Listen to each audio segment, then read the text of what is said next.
Salut les mobbers, la petite vidéo sur les joints. Donc à savoir qu'à partir du moment où vous allez ouvrir un moteur ou débrancher un pot d'échappement ainsi de suite, à chaque fois que vous allez en fin de compte desserrer un joint, il va falloir automatiquement en remettre un neuf. Pourquoi? Parce que votre joint a été serré. Si jamais vous le redesserrez et le resserrez au-dessus, vous allez créer des défauts d'étanchéité.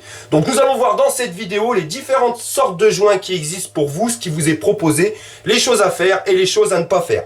Allez, c'est parti les mobbers, fire!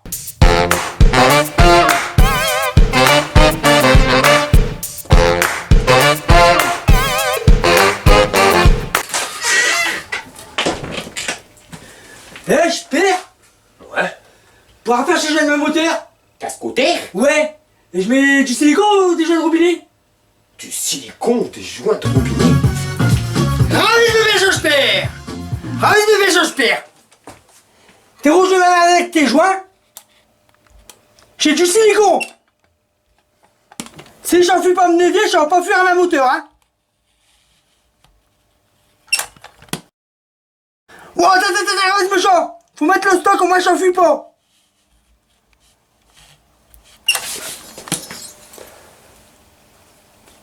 Après ça, si j'en fuis.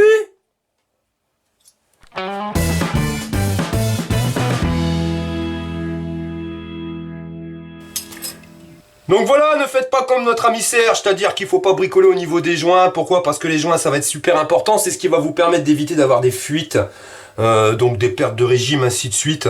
Vraiment, si vous voulez un moteur qui tourne, je vous le dis, à partir du moment où vous devez démonter une pièce où le joint a été desserré, n'hésitez pas à le remplacer. Si vous allez utiliser un joint qui a été serré, il a été écrasé, il va bouger un tout petit peu, vous allez le resserrer, vous allez l'écraser d'une autre manière, et là vous allez dire bonjour aux fuites.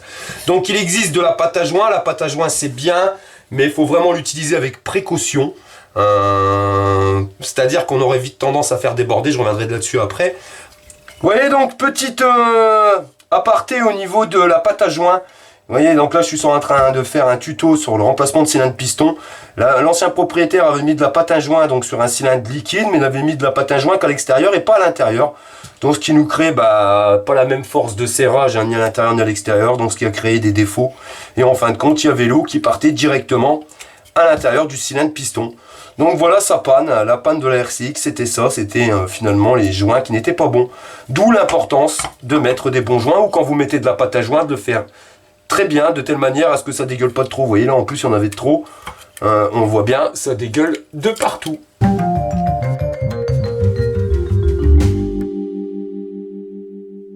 Après des joints, il y en a plusieurs sortes, hein. Vous avez déjà les joints qui sont déjà préfabriqués, que vous allez acheter directement donc sur le site lamobilette.net, hein, tous les joints existent.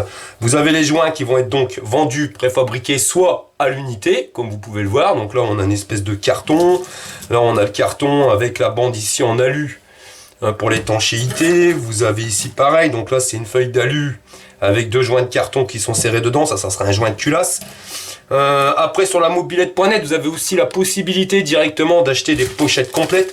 Donc l'avantage d'une pochette complète, genre là vous voyez j'ai acheté la pochette parce que je vais me faire un cylindre piston sur la RCX. C'est super pratique parce qu'au moins on n'oublie pas. Vous voyez dans la pochette de joint, je sais que je vais tout avoir, le joint d'en base, le joint de culasse, les joints toriques, tout va être à l'intérieur, ce qui va me permettre d'éviter d'oublier. Comme moi je travaille la semaine, en général je fais mes bricolages le week-end ou le soir quand les magasins sont fermés. Malheureusement s'il me manque un joint, je dois reporter le travail, ce qui n'est pas forcément marrant. Donc vous voyez les planches de joint qui vont exister, donc là pour le moteur complet, on a aussi les planches de joint directement. Avec l'intégralité des joints pour des lortos. Vous voyez, ça c'est pour les carbus. Donc vous avez tous les joints qui existent, hein, donc sur le site de la mobilette.net, vous prenez pas la tête. Bon, et ensuite vous avez la possibilité aussi de fabriquer vous-même vos joints. C'est-à-dire pas comme Serge avec du silicone ou quoi que ce soit, mais vous prenez des feuilles d'alu de différentes épaisseurs, vous allez fabriquer vos joints en alu, vous pouvez les fabriquer avec du carton, ils vendent du carton spécifique pour fabriquer ces joints, du liège, ainsi de suite, il y a plusieurs matières. Donc tout est faisable. Le principal c'est vraiment de conserver un joint neuf à chaque fois que vous allez refaire un assemblage. Et mes joints de robinet, j'ai fait quoi? Bah tu les mets à tes robinets Serge. Qu'est-ce que tu veux? Je m'en fous, j'ai des bonnes idées, mais la personne qui me compte, je me casse. Ouais, salut. Allez, salut les mobbers, et n'oubliez pas, fire!